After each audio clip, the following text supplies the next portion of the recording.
여러분 안녕하십니까, 진성호입니다. 긴급 속보입니다. 윤석열 국민의힘 대선 후보가 방금 전 안철수 국민의당 후보를 만났습니다. 자, 지금 안철수 후보와 국민의당은 모든 선거 일정을 전면 중단하고 어제 이 유세버스 사고로 사망한 두 사람을 애도하고 있습니다.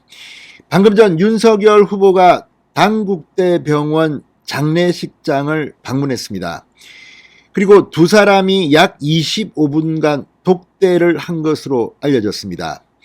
이 자리에는 국민의힘 측에서는 김은혜 의원 등이 함께 수행했고, 이 국민의당 측에서는 최진석 상임위원장 등이 있었던 것으로 알려졌습니다.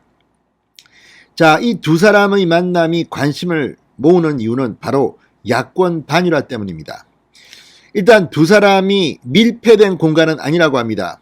이 열린 공간이지만 두 사람이 따로 앉아서 25분간 독대하면서 대화를 나누었다고 합니다. 물론 공식적으로 단일화에 대한 논의는 없었다고 선을 그었지만 두 사람이 25분간 무슨 얘기를 나눴는지 지금 관심이 집중되고 있습니다.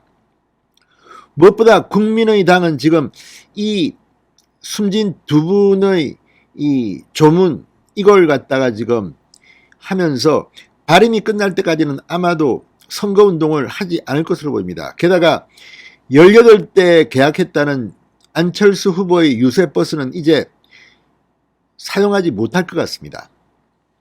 이런 가운데 이 안철수 후보가 어떤 선택을 할지 관심이 집중되고 있습니다.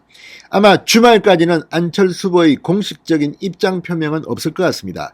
일단은 이 사건, 두 명이 숨진 이 비극적 사태를 수습하는데 최선을 다할 것으로 보입니다. 이게 끝난 뒤에 안철수 후보의 어떤 입장 표명이 있을지도 모르겠습니다. 그렇지만 윤석열 후보가 조문을 가서 안철수 후보와 이렇게 25분간 독대했다는 뉴스가 알려지면서 지금 이재명 선대위는 바짝 긴장할지도 모릅니다. 오늘 이재명 후보는 직접 빈소를 조문하지는 않았습니다. 이 언론 보도에 따르면 이낙연 전 대표와 비서실장을 보내기로 했다는데 아마 다녀갔을지는 모르겠습니다. 자, 어쨌든 윤석열 후보와 안철수 후보가 안철수 후보의 여론조사 방식에 의한 단일화 제안이 있은 뒤 처음으로 직접 얼굴을 맞대고 대화를 했다는데 상당한 의미가 있습니다. 오늘 어떤 이야기가 있었을까요? 진성호의 직설 시작합니다. 방송에 앞서 아직 진성호 방송의 구독자가 아니신 분은 붉은색 구독 버튼 눌러주십시오. 더 좋은 방송으로 보답하겠습니다. 자, 결국 윤석열, 안철수 두 사람이 만났습니다. 자, 방금 전 적석회동은 빈소에서 이루어졌습니다. 안철수 후보 유세 차량, 유세버스에서 숨진 국민의당 당원의 빈소를 윤석열 후보가 조문하면서 만남이 이루어진 겁니다. 자, 윤석열 후보는 오늘 오후 8시 30분쯤 천안 당국대병원 장례식장에 도착했습니다. 남색 정장, 재킷에 검은색 바지 차림이었습니다. 약 30분가량이 지나서 밖으로 나왔습니다.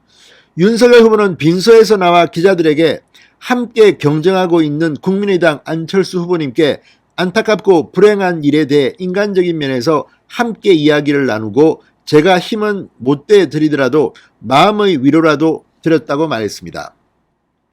그러면서 혹시 취재진 여러분이 추측하는 것은 오늘 장소가 장소인 만큼 다른 이야기는 나누지 않았다고 말했습니다. 후보 단일화 관련 대화는 하지 않았다고 말한 겁니다. 자, 내부에서는 배석자가 참여하지 않은 둘 사이의 독대가 25분가량 있었다고 동행한 대변인단은 전했습니다. 국민의당 관계자는 두 후보가 앉아 따로 이야기했다. 그렇지만 별도의 방에 들어가서 이야기한 것은 아니다. 열린 공간에서 두 사람이 이야기했다고 확대 해석에는 선을 그었습니다. 이날 두 사람이 대화한 주변에는 국민의힘 측에서는 성일종, 김은혜, 이용, 전주의 의원, 오신환 전 의원이, 국민의당 측에서는 최진석 상임선대위원장 등이 배석한 것으로 알려졌습니다. 자, 지금 안철수 후보는 정말 망연자실할 겁니다.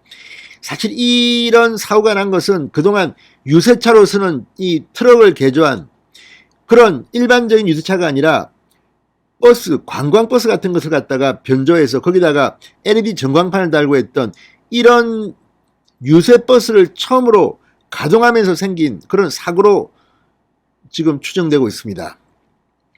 그리고 지금 경찰이 수사를 하고 고용노동부가 조사에 들어갔습니다.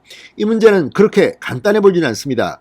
자, 고인된 두 분한테 위로 이 명복을 빌면서도 이 사건의 발단에 대해서는 책임 소재는 또 따라야 합니다. 그래서 지금 이 국민의당은 이 사건 여부 조사 결과에 따라서는 상당한 사법 처리 책임을 져야 할지도 모릅니다.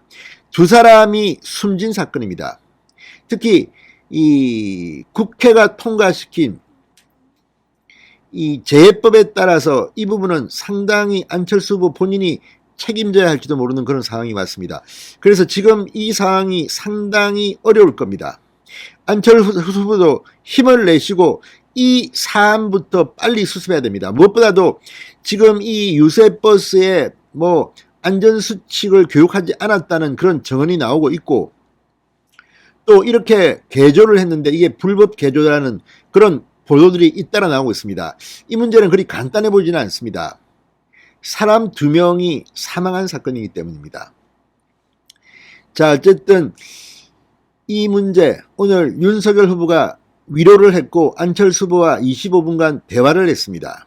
그 대화를 직접 들은 사람이 없기 때문에 속단할 수는 없습니다. 그러나 두 사람의 신뢰관계가 더 모아진다면 이번 주말쯤 안철수 후보의 중대한 발표가 있을지도 모르겠습니다.